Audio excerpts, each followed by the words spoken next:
तो हमारा अगला सवाल ये है कि भस्म क्या है? भस्म जिसे विभूति भी कहते हैं। हाँ। शिव पुराण में वर्णित है कि शिवजी ने 5 तत्व को भस्म करके उनकी विभूति को धारण करा है। मतलब 5 तत्व कौन कौन से? जल, अग्नि, वायु, आकाश और पृथ्वी।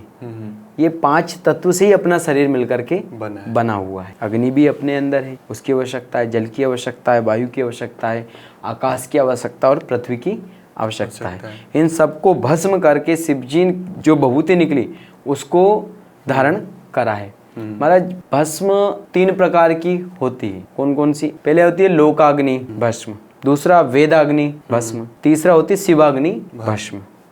लोकाग्नि जो रहती है वह देह संस्कार करके जो प्राप्त होती है वह लोकाग्नि भस्म होती है। दूसरा शिवाग्नि भस्म।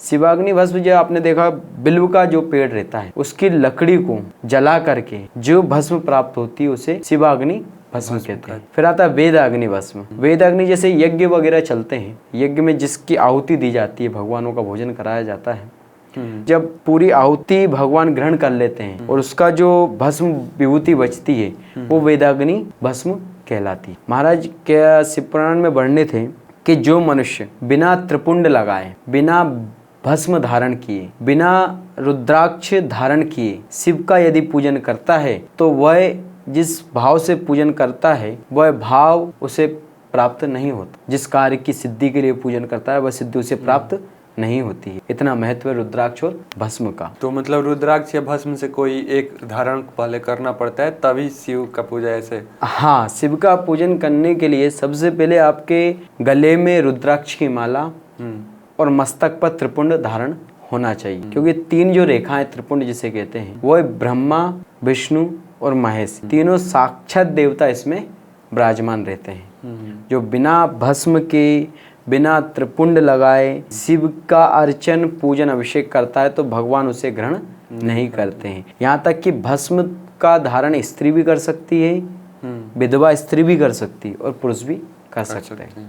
मनुष्य को इस कलयुग में मान सम्मान, समाज में पूजित होना, मान प्रतिष्ठा पाना चाहता है, उसके लिए बताया गया है शिव पुराण में कि गाय का जो गोबर रहता है उसे बट वृक्ष की लकड़ी, अमलतास की लकड़ी, समीप पत्र जो रहता है उसकी लकड़ी और बिलपत्र की लकड़ी को लेकर के उसे शिवाग्नि से जला करके उसकी विभूति को इकट्ठा करके और एक कपड़े से छान करके एक मटके में भर करके और शिवजी का जो अघोर मंत्र है उससे अभिमंत्रित करके जो त्रिपुंड को धारण करता है, तिलक करता है, निश्चित ही उसे समाज में मान सम्मान, प्रतिष्ठा और जिस अभिलाषा से वो घर से निकलता है उसकी वह अभिलाषा निश्चय ही पूर्ण हो जाती है।